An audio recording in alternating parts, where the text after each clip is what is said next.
Thank you. This is great. So just a question. Why are you all over there? Is that for like a quick exit? We expected there to be more in here. Oh, okay. Well, maybe everyone move over here to the middle. Let's get together. A little warmth. Because nobody needs a job. No one need, well, there is that. There is that. That's it. Great. And now they've got everyone sitting down.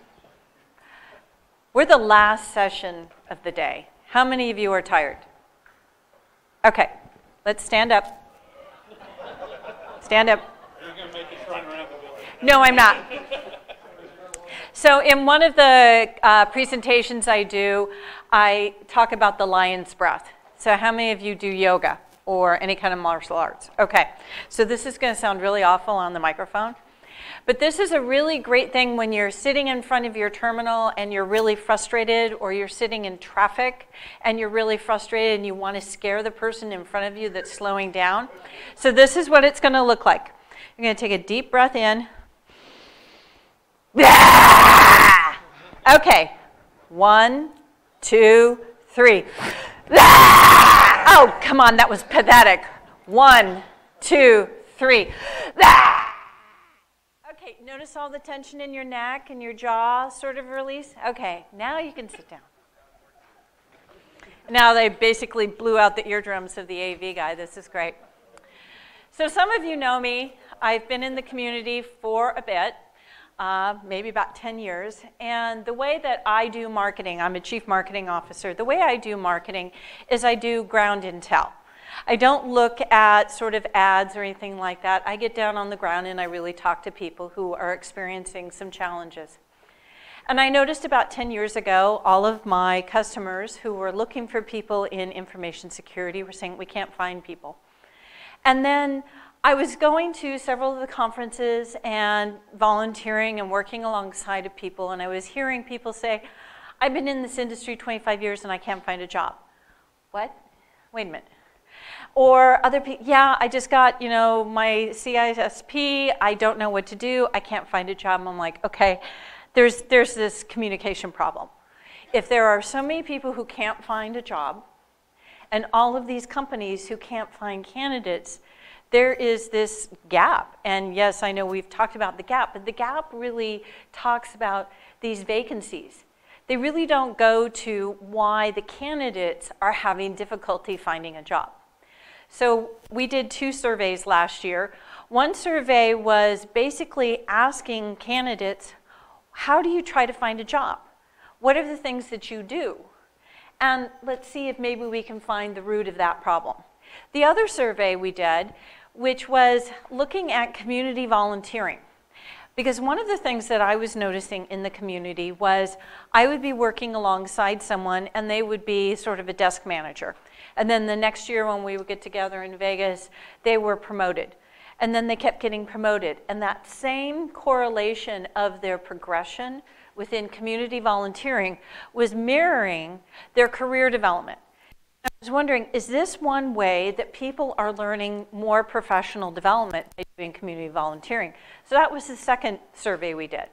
So this presentation is actually taking those 2 data sets and putting them together so that we can talk about different ways that people are having challenges trying to find a job. One question that we asked was, do you know how to find a job? If you're in the military, you go through TAP or ACAP and some kind of transition class that is supposed to tell you how to find a job. But there really isn't any sort of course out there that will tell you what are the steps you need to find a job. And we know in many surveys, a lot of people are not really going to say they don't know how to find a job. So I would really like to say that this is probably very underreported.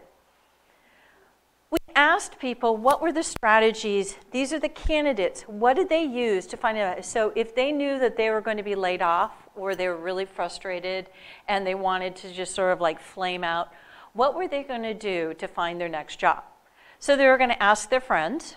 So limited pool of people who can give you references. They were going to go look at companies they knew the names of. Can you off the top of your head name 10 companies you'd want to go to? Can you think of that right now? If you had to find a job right now, would you know 10 companies that you would know how to search? Maybe, maybe not. Third was, I'd search a bunch of online postings. It was really fascinating at my booth today because a lot of people didn't know what a job board was. Job boards have been around since 1994. They've been around a while. When we used to look at classifieds, okay, no longer classifieds, they're now on a job board. So these were sort of the strategies, the top line ways that people said that they were going to try to find a job. What are the top ways that employers try to find candidates? So this is the other side of the equation. This is career sites. This is meaning the site that the company has themselves listing their jobs. Number 2 source is job boards. Number 3 is referrals. And number 4 is social media. So you're starting to see this sort of disconnect. People who are looking, people who are hunting, and people who are trying to find candidates and trying to find talent, they might be looking in the wrong places. We delved a little deeper into what the job seekers did to sort of, really push their job search a little bit farther. They talked about networking. But then when you're talking about networking, remember, we're talking about a limited pool of people. Social media. Now, do we notice social media is number 4? For the candidate, social media is number 2. Yes? They're meaning all social media. We're talking Insta, LinkedIn, Facebook, Twitter. I really see a strong preponderance on Twitter. I need a job to my 262 followers, who are all, of course, recruiters, right? They're not. They're the person that you know on Discord. They're the person that you maybe saw at an event. None of them are necessarily going to be a hiring manager, but if you're using social media as the number 2 source of being able to find a job, you might not necessarily get to the next point in your job search. 3 was referrals. This is interesting because when you talk to a lot of companies, the previous study was from JobVite, but when I see experience in sort of recruiters, they always list referrals as the number 1 way that they're going to find somebody for a variety of reasons, and we can talk about that later. But candidates are not utilizing referrals. They're not utilizing the employee referral programs that are out there. Employee referral programs have been around for several decades. It is one of the number 1 most effective ways for companies to be able to find their candidates. Yet job seekers are not utilizing the connections that they know and going in and saying, do you know of any jobs within your company? Because most often the employees are sitting in their cubicle and they don't know about anything else that is going on within the company. The 4th way that job seekers were looking for jobs was job boards. Interestingly enough, they were all saying Indeed. Now, Indeed's a really great site, know them really well, but they don't have specific technical abilities in specific areas, industries. So if you're going to use a job board, use several of them, because not everyone is going to be on one job board or another. You're going to have to add several different job boards into your toolkit so that you're getting the ground intel of everything that's available out there. I want to thank you all for being here. This is probably one of the largest crowds I've had lately, so thank you so much for being here. You've made my day. So we asked several of the candidates, what are the trouble areas, really? What is the problem? Why is it very difficult for you to find your next job? The one that really stumps a lot of people is knowing which companies hire for their skill sets. Because you may say, I know of a services provider, or I may know of a developer company, I may know of a product company, but they don't necessarily know, other than the label that is on the back of a t-shirt, what that company does. So if you go and you talk to my dear friends over here from Nevada, wave hi, Nevada. But you go over and you say, well, we want to do threat intel, or we're doing car manufacturing and stuff, and you don't know that that may or may not be something they do, you are then running into that disconnect. So this is where we're getting back to the challenge of you have responsibility for your own job search. I can't tell you how many times I get LinkedIn messages, find me a job. Like, I'm not your mother. I'm sorry, I'm not. You know, I'm not going to find you your job. You have to do the research. You have to take responsibility for what that next step is. Because the number 2 top job search problem, is people don't know what the next step is. A lot of people will say, well, I just got my graduate degree in cybersecurity and I want to be a CIO. There's a bit of a gap there. You need to find out what the next steps are. How do you do that? You actually do research. I was mentioning to someone earlier about doing virtual mentoring. I stalk people on LinkedIn in a very polite way, or Facebook, and I say, you have a job that I am interested in doing maybe 4 or 5 years down the road. Can you spare me a few moments of your time? I did this 20 years ago in the government contracting community because there were very few women in government contracting at that time. And I sent out messages to about 10 to 15 women who had senior positions, and about 5 of them got back to me. They're still good friends, they're still good mentors, but I follow their career, I follow what they do. So you have to determine what your next step is.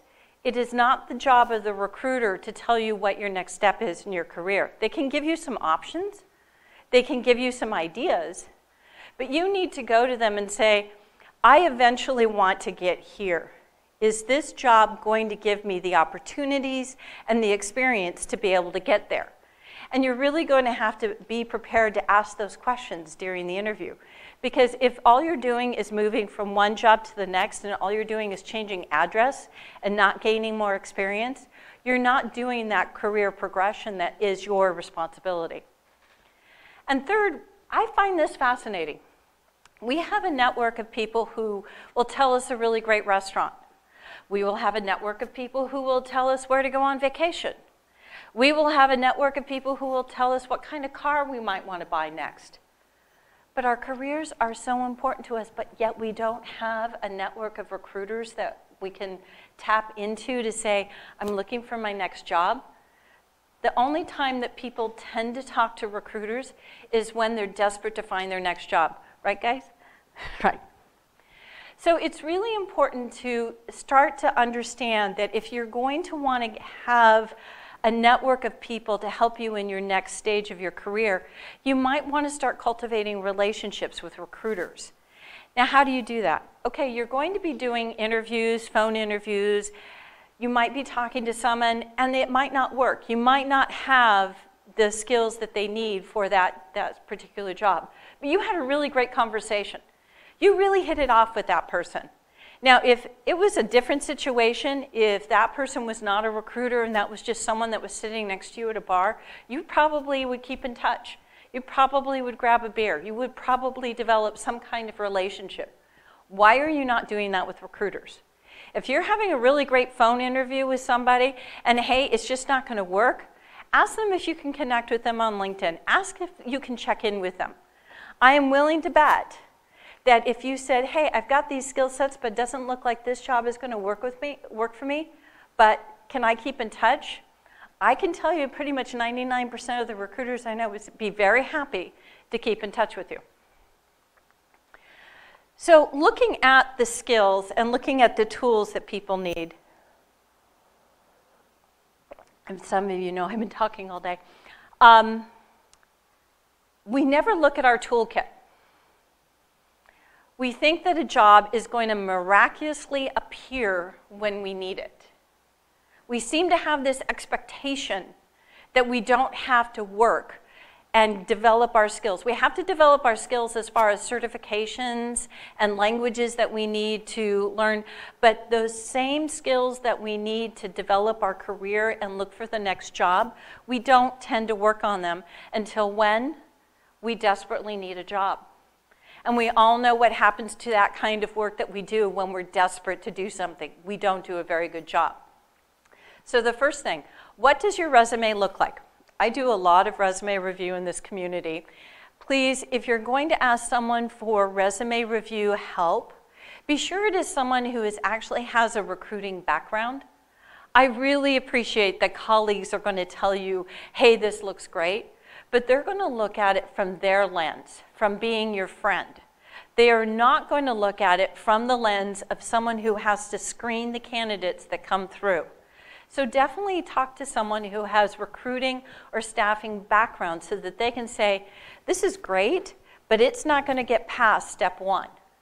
One of the things that I have been noticing in the community that I would really wish this person would stop telling people is putting a graph in the middle of their resume. Okay, please don't do that. Keep it simple. Because you never know what the user interface is on the other side of what the recruiter is going to be looking at your resume. They may be looking at on a Droid, they may be looking at Mac, they may be looking at PC. You don't know all the applicant tracking systems that they're going to be looking at it. So any of that formatting, it's going to grab your data and it's going to go someplace. If it is in some kind of graph or table in the middle, you have just made sure that all of your certifications and technical languages went out the window. Right? Recruiters are all like, yep, that's what's happening. You wonder why you end up in the black hole? Someone told you to put bolding and italicize and underlining and color in your resume. Please don't. Black, white, 10, 12-point font. Let your content speak for itself. You don't have to be a graphic artist. Also remember that the top 2 inches of your resume are the most important top 2 inches. There's this little thing called the Department of Labor Office of Federal Contractor Compliance Program. Means that all recruiters have to keep track of the candidates that they are recruiting for a specific job in case they get audited down the road to make sure that they're complying with EEOC. So all of them are looking at your resume through a 2-inch preview pane. What is in the top 2 inches of your resume? Your name in 24 font with bolding and underlining, and then your address in italicized. You're not looking at, they're not seeing the rest of what you're doing. So really look at keeping your resume very simple, keeping all of the top information in that top 2 inches, and really realize that yes, they're hiring you for your technical skills, but also talk to them about the business value that you are bringing to them. Are you able to manage people? Are you a good writer? Are you a good public speaker? Are you someone that can deflect conflict? What are some of these other non-technical skills that you can also bring? Realize that you're going to have to customize your resume per job. I know, that sounds really boring. Like, I just got it all done. You mean I have to customize it again? Thank you, Google. We are now all about how many keywords match up. So if you're not looking at the job and making sure that the keywords that are prominent within that job description, if those aren't showing up prominently in your resume, there's not going to be a keyword match. You're not going to get up at the top of the list. You may have some really great skills, but you're going to be at the bottom of the list. So customize your resume. Realize that you're also, in certain instances, depending on the applicant tracking system, you're going to have to talk about yourself. You already talked about yourself in your resume, but you're going to have to talk about yourself again. So if you're not very good at writing about yourself, you might want to spend a few more hours going through, how do I describe all of the things I've done? How do I describe those challenges that I've overcome? What are the things that I'm really good at and that I want to bring as value? Being able to write about you in other ways than just a bullet line on a resume. And yes, recruiters are going to look at your social media profile. There's a Microsoft online reputation report that comes out every year, and it basically says they are going to do it. I cannot talk to you about if that's legal or HR or anything like that. They're still going to do it. So be sure that when you are posting things, that you want to make sure it's not only your grandmother who's going to see it, it's also potentially your next employer. Yes, sir?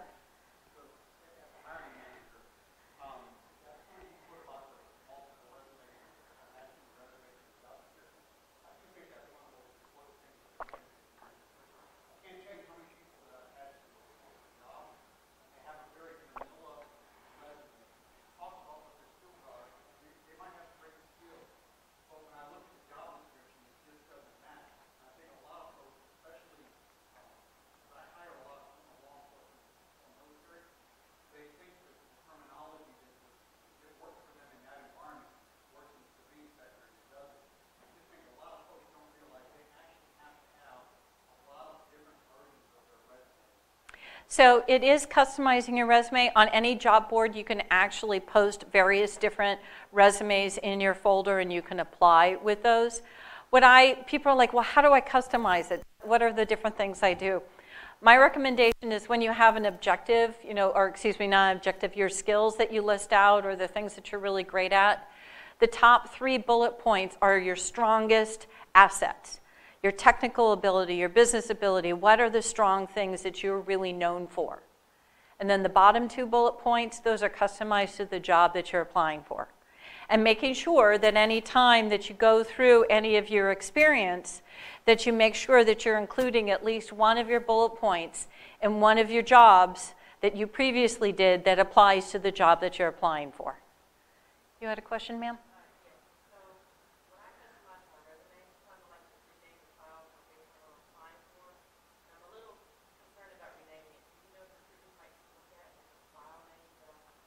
I would rename it, but I would just rename it with a nomenclature that you know.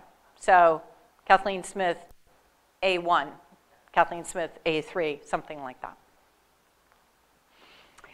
So when I started getting involved in the community, I sort of noticed this strong rise in headhunters and staffing firms. And I also started to hear about that Twitter handle, Shit Recruiters Say, and a variety of other bad-mouthing of recruiters online. And what's interesting is there is a big misconception about who are staffing firms, who are headhunters, and who are recruiters. So does everyone know the difference? No, didn't think so. So we have our corporate recruiter, like our corporate recruiters who are in the room here. If you're a corporate recruiter, stand up. Okay. Don't hit them. They're really great. They're friends of mine. So our corporate recruiter actually works for the company. They sit at the site. They talk day to day with the people that you will end up working for. They are the people that can be able to tell you what the corporate culture is like, what its tense times are. They're the ones that are paid a salary to be able to make sure that you come to work for them. They are also your advocates within the company. So be sure that the recruiter chooses this line of work because they want to make a difference in your life, not to be a stumbling block. So they want to be your brand ambassador inside the company. Developing the relationship with the corporate recruiter is going to be very important to your overall career development. Staffing firms are actually hired by the company to come in and fill specific slots, but they are paid on a commission based on if you come to work for that company and you stay 6 months or longer, they then get a percentage based on your salary. So as far as what the corporate culture is like, what it's like to work on that team, all of those questions are not necessarily going to be something that the staffing firm is going to be able to answer. And finally, the headhunter. The headhunter is actually paid on a basic retainer to go and find specific employees to work at a specific company. But again, they're trying to get somebody into the seat so that they can get their commission. Now, there are lots of really great headhunters and staffing firms and a lot of not so great headhunters and staffing firms. It is your job to interview them just like they are interviewing you and sort of deciding, is this the route I want to go? You had a question, sir.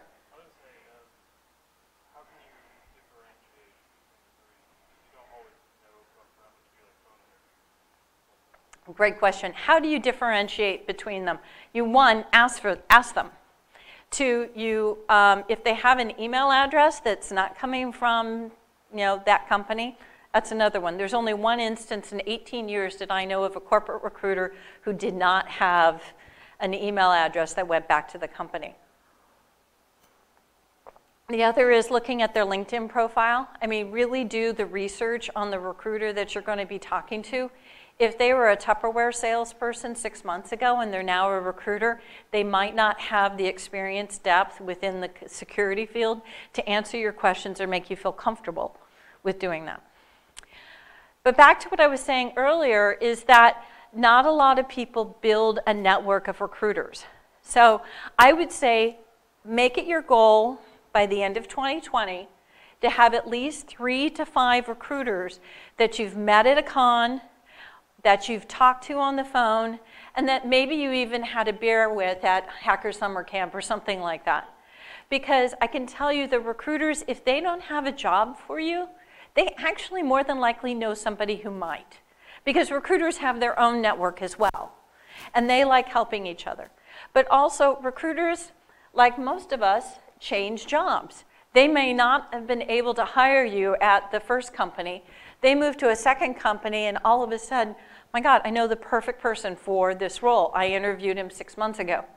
But you're going to have to be sure that you have kept in touch with them so that you have this relationship and you can say, hey, okay, I trust this person. They have this new opportunity. I didn't even know it was on my radar. I didn't even know to apply for it. But someone that I recommend or someone that I rely on is saying that do this. So how many of you do have a network of recruiters that you work with? Okay. And how many years did it take you to build that relationship? 3, 5, 2 weeks? Sometime? Okay, that's good. I'm asked this question all the time, and it really feels badly whenever I'm presenting at a university and I say, you know, what is more important, experience or education? I know that there is just a phenomenal industry in our country of doing cybersecurity degrees and cybersecurity not internships, but just management degrees. Hands down, pretty much every recruiter I talk to is going to want your experience over your education. And I would say more your certifications over your degree. And this is a challenge because there are so many people who want to change industries, or they want to get into cybersecurity, or they want to sort of move on in their career, and they don't know some of the other ways that they can get the experience. Well, number one question that a lot of recruiters are going to ask is, what's your home lab like? You know, did you build a Beowulf cluster, or you know, what are you doing right now? And if you're not that sort of passionate about security, that you aren't doing these extracurricular things, you're going to have to maybe look at what really is your passion. Because the one thing I can tell you about everyone in this room and everyone who's in this industry, you like to solve problems. You like to break them. You like to put them back together. You want to find out why. So getting that experience is a lot easier than you think. It's the home lab. It's competitions. Fascinating to me that there are several large companies out there that when they do the recruiting, they actually ask, which competitions are you participating in? And we only want to talk to you if you're at the car hacking village, or if you're at the Wi-Fi village or something like that. We actually have in the profiles on CyberSec jobs that you can actually put in the CTFs that you've been part of. Yes, sir?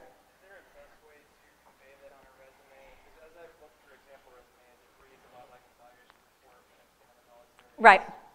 Not vanilla, but I can kind of cut through people embellishing and what's not embellishment. If I said, hey, I've led 300 people for 6 months versus on a resume saying I have a home lab and it's pretty legit, like how do you convey that? So how do you convey a home lab or competitions? I put it under community involvement. And I put it under, you know, which competitions you've been part of. Now, if you were part of DEF CON 16 and you competed in that, probably not as important as DEF CON 27. But, you know, just putting in the competitions, you don't even have to say that you won it. I mean, it's the fact that you stood up and you went in and you were part of it. You know, that's an 8-hour commitment to be part of that. So I would definitely put it under community involvement. But yes, I saw a few resumes today where people were like, I do these 22 things in my volunteer leadership thing. I was like, yeah, folding t-shirts, yeah, really great, important, but I don't think it belongs on a resume. Military reserves. A lot of people are overlooking all of the different military reserves as a way of getting experience and being able to get additional pay. Also, many folks are looking for security clearance. It might be a way to do that. Yes, sir, in the back.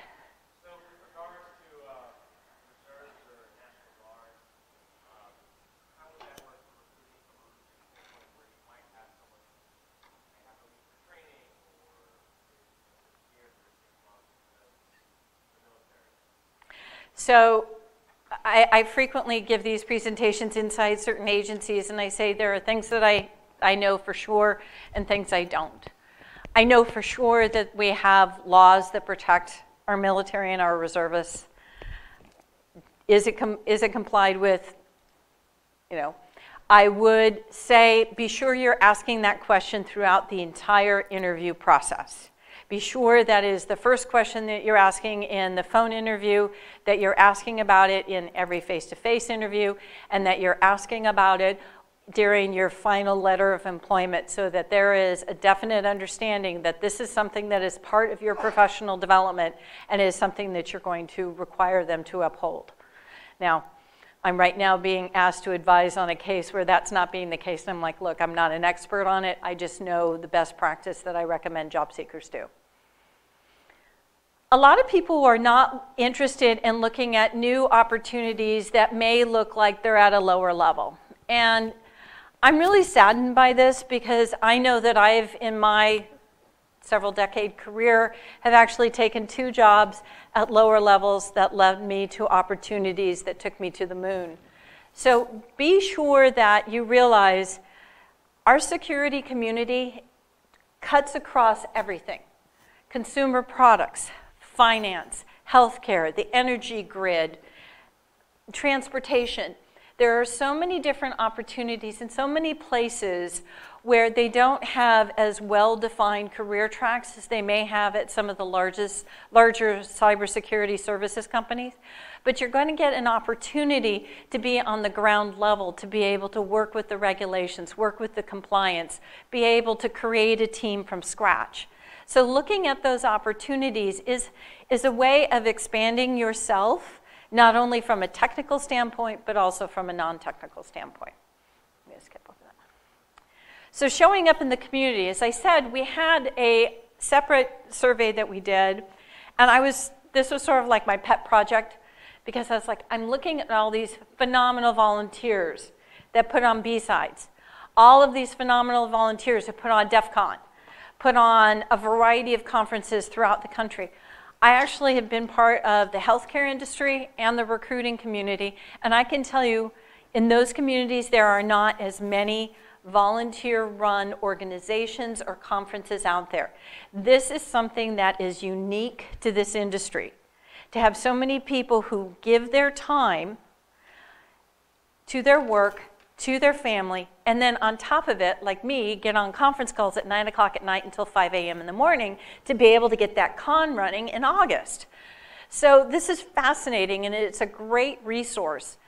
And it's a way to be able to, remember when we were looking at some of the beginning slides, and the number one way that everyone found a job was asking their friends? But if you have the same group of 10 friends, you're going to get the same 10 recommendations for a new job. Wouldn't you want to constantly be expanding your network so that you're constantly meeting new people who can connect you with other companies, and constantly being able to say, hey, I worked alongside that person folding t-shirts or speaker ops or sponsor ops or something like that. I can recommend them into a job. Competing, we talked about that a little bit earlier, and I really think it's fascinating that people are not using their CTF experience as something that they're sharing as work experience. So you show up in a room, you have a goal, you have a problem that you've never seen before, you have a limited amount of time, you have a limited amount of resources, and you're working alongside people that you've never worked alongside before. What does that sound like to you? That's work experience. That's your first day on the job someplace.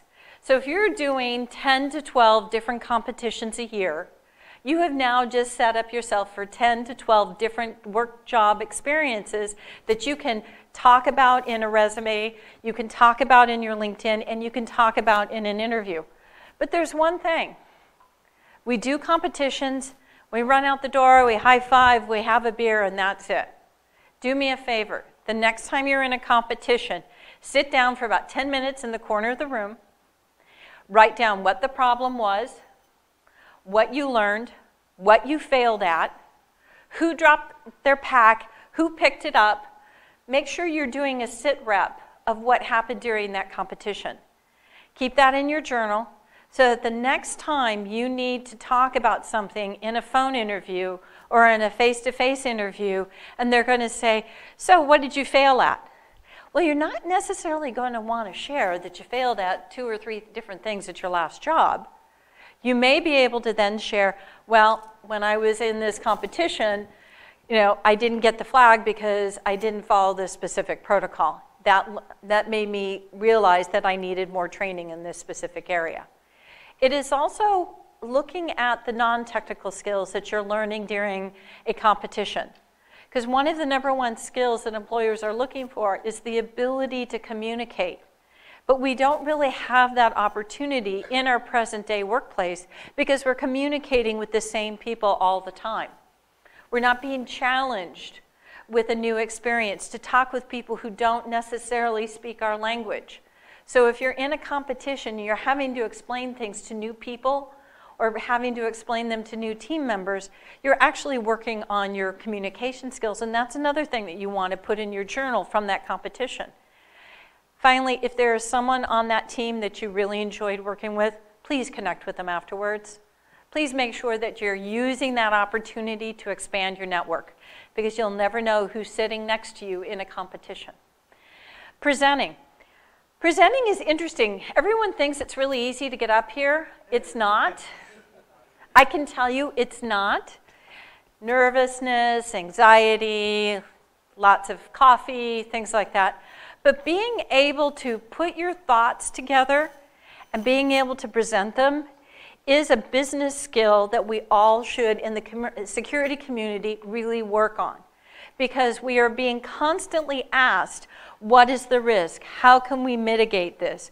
What are the things that we should do? And if you can't explain that in a way that non-technical people could understand it, we are missing out on an opportunity to move the community in the right direction. But what's interesting is that people will look at the call for proposals and go, oh my God, that's so hard. Okay, it is. But I would tell you that it is a really great exercise in being able to succinctly say, this is what I'm going to be presenting. Because you're going to be asked to present it in a short abstract, in a long abstract, and the key takeaways from your presentation. Guess what? That is a management memo right there. What is the problem? What is the risk that we're facing? And what are the action steps that we need to go over? So more time that you take with filling out the call for proposals, you're working on your writing skills. Be sure you're taking advantage of the opportunity of saying, I didn't get accepted. Go back to the speaker committee and ask for feedback. 90% of the conferences that I have not been accepted to, I have definitely said, please let me know what I could have done to make this better. And several of the conferences will actually give you another opportunity to resubmit once you've put in that feedback. But also realize that that's one step. The other step with presenting is timeline management, project management. Because many of us who are planning to speak in 2020 right now have to do our proposals this month. So knowing when that presentation proposal is needed, when you have to submit it, and then when it's going to be accepted, is called timeline management, project management. Again, non-technical skills that are going to help you. But be sure that when you are doing this, you're checking in with your employer. Are they going to support you in presenting, or is this something you're going to do on your own? Too many speakers get caught in being accepted to present, and then their employer gets wind of it and like, look, we didn't go through the review, you're talking about some things from work, we're not going to let you do this. So really be mindful of the process of, hey, if you want to present, and you actually are presenting stuff that represents your employer, that you've gone through the approval processes to be able to do that. And guess what? They may pay for your travel. Because I can't tell you how many of us travel to present at conferences, and it's all coming out of our own pocket. So when we looked at the survey, I wanted to share with you that a lot of people spent about 8 hours or more of their time, because when I talk about volunteering and the benefits you're going to get, people are thinking, I have to be like Lawrence or Philip, who spend morning, noon, and night worrying about the conference. No, these same skills that you're going to be getting is just a small amount of time every month. You can definitely go much longer, higher than that, but this is what most of the respondents said they had. But what's fascinating to me is what I was observing on the ground, which was what are some of the skills that people were gaining by doing the volunteering. And when you cross-check this with the most recent LinkedIn talent survey and what the top skills that employers are looking for, boom, teamwork, planning, communication, organizing, things that we can't normally learn in our day-to-day job, unless you have a job like mine and I'm planning 35 conferences a year, I'm definitely going to have those skills. But if you're a pen tester, organizing, planning, communication is not something you're going to be working on every single day. I want to get down to the numbers on this. So it wasn't just, a small percentage. It was a really big percentage. And this is something that was in the comments from the survey. It was actually very fascinating that most respondents, once they were asked to think about this, they were like, wow, I really did learn how to communicate with people who are not on my technical team. I really learned how to interface with the public. I really learned how to, okay, we have a revenue goal of 100,000, and how do I break that down into planning? So these are things that you don't have the opportunity to do your professional development with day to day, but it is something that you're going to get by volunteering.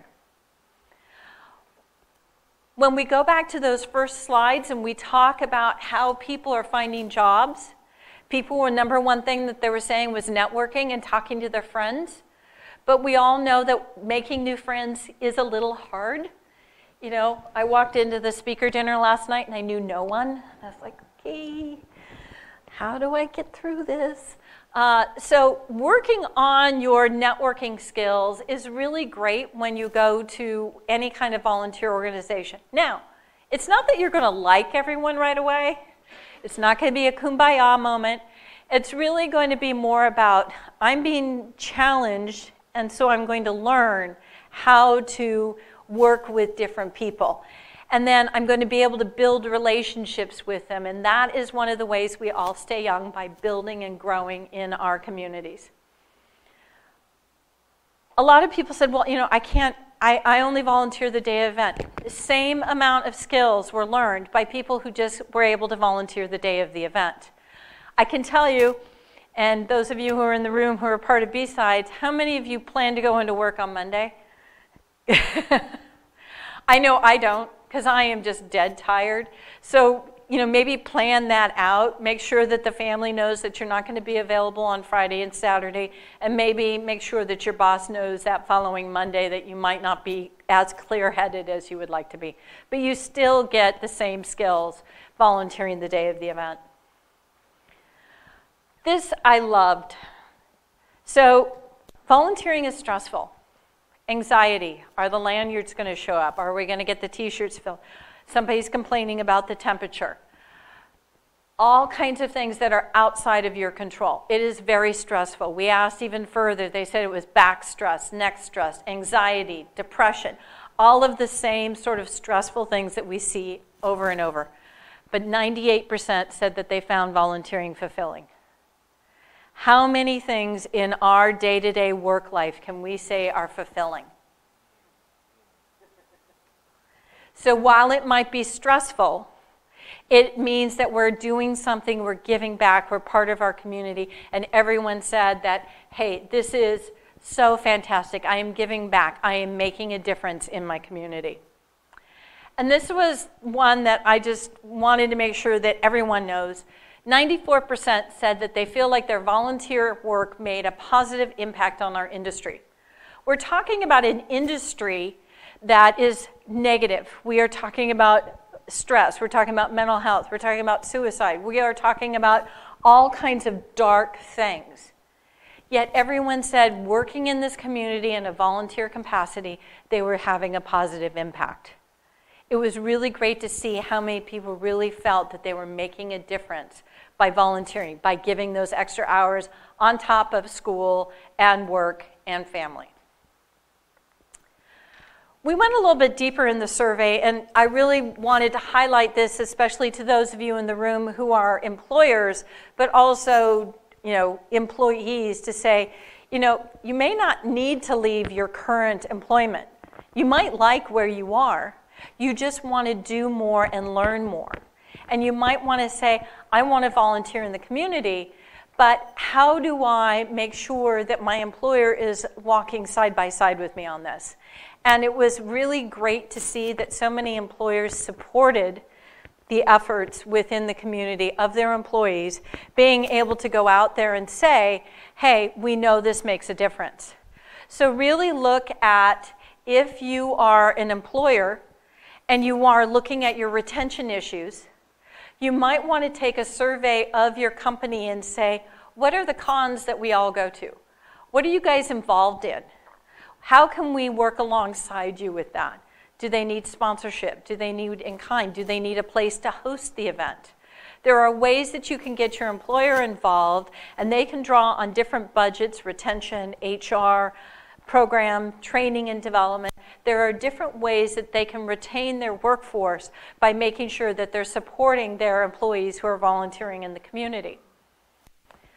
We went a little deeper and we said that we found that almost 60% of the volunteers actually stayed with their current company because their employers supported their volunteer efforts. Second question that we asked is, if you were going to move to a new employer, how much would they have to support your volunteering efforts to make that move? 25% was the standard. So 25% meaning if the person has to volunteer at a conference, providing paid time off to do that. Don't have them take their vacation time for that. Or if they need to travel, being able to subsidize it. So these are things that can be taken out of different budgets, not necessarily out of program, but it can be spread across the company to be able to make sure that people are retaining their workforce. But also realize you need to be your own advocate within your company to say, I'm representing the company in the community. How can we work on a way that you're supporting and subsidizing me so I'm not having to look for other employment, but I'm also having an opportunity to be part of the community and being fulfilled with my work? So yeah, we said 25%, over 97% would move to a new company because they supported community volunteering. So if you would like to have this study to be able to support any actions that you want to do in the community, we have the full survey on our slideshare.net account. We also have this survey, and then we also have the other survey, the job search survey. And I'm open to any questions, even though you guys are asking great questions. Question in the back.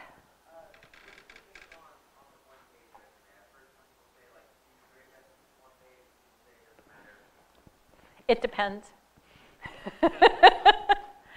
So we just had a job fair last week, and someone who had 40 years experience brought in an 8-page resume. Sorry, down to 2 pages.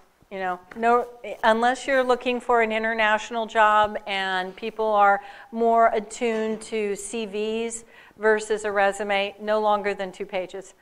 If you have the experience for 2 pages, and meaning 15 or so years, then 2 pages.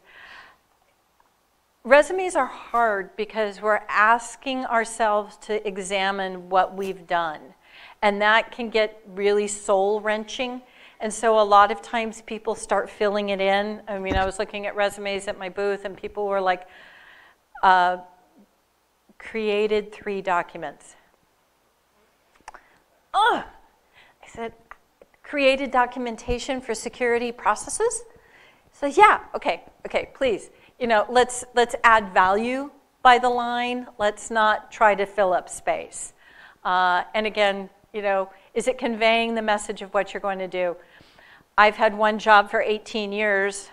If someone looked at that and said, you've only had one job for 8, what did you do beforehand? Well, I've got an MBA and a variety of other things, but I've done this one job for 18 years and I really love it. Question or comment?